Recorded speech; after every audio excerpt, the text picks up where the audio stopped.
वसाइल या बैरूनी मदद की अलामत है। मुमकिन है कि आपको किसी हुकूमती, माली या समाजी ताउन से बड़ा मसला हल हो। आपकी जिंदगी और रसाई ने आपको दुश्मन पर फोकियत दी है। अगर तब्बर इस्तेमाल किया है तो ये बताता है कि बदलते हालात पर बैरूनी ताउन ने आपको बड़ी रुकावट से निजात दिलाई है। अगर तलवार या बंदूक साफ सुथरा है तो ताबीर खुशगवार होगी। आपके पास वाज़ेह प्लान और वसाइल हैं। अगर हथियार जंग आलूद या कमजोर हो तो ये इंतबाह है कि आपको अपने वसाइल को अपग्रेड करना होगा या नियत में खलूस लाना होगा। वीडियो का तीसरा टॉपिक है शेर के हमले से बचना और फिर उसे मारना। पहले खुद को बचाना। जिंदगी में कोई बड़ा खतरा टल सकता है, फिर शेर को मारना दुश्मनी के ज़हनी या अमल माज पर फतह हो सका है। ख्वाब में अगर शेर आप पर हमला करता है और आपने पहले किसी तरह हिफाजती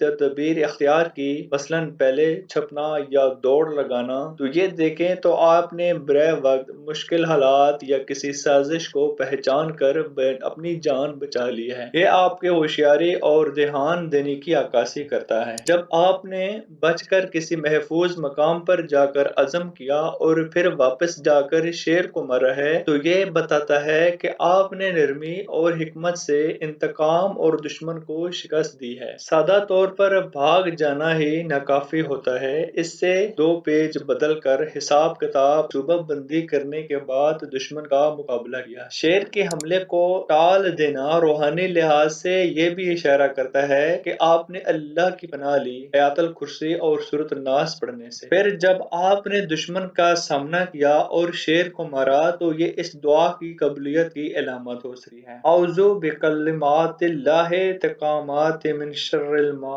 खलक। वीडियो का चौथा टॉपिक है मर्द हजरात और खवातीन के लिए। अगर मर्द हजरात के लिए बात करें तो साबका कारोबारी मुश्किलात, माली कर्ज या खानदानी झगड़े, आपने अपने मेहनत और अज़म से इन पर काबू पा लिया है। आपने अपनी ताकत पर यकीन रखें और आप अपनी ताकत पर यकीन रखें। अब कोई चैलेंज आपको डरा नहीं सकेगा। फर्ज करें कि आपने शेर को मारा और जख्म गहरे भी हों तो ये आपकी मेहनत के निशानात हो सकते हैं, मगर इनकी तकलीफ आर्जी है। मेहनत की कीमत अदा करना पड़ता है, मगर आखिरकार कामयाबी यकीनी है। अगर शेर किसी खतरनाक मकाम, मिसाल के तौर पर गार या गहरी जंग से निकला है तो आपने उसे मारा है, तो ये निशान है कि आपने गहरे राज और कशीदा दुश्मन को बेनकाब किया। कारोबार या निजी जिंदगी में कोई साजिश सामने आ सकती है, मगर आपने हकीकत से पर्दा उठाकर फतह हासिल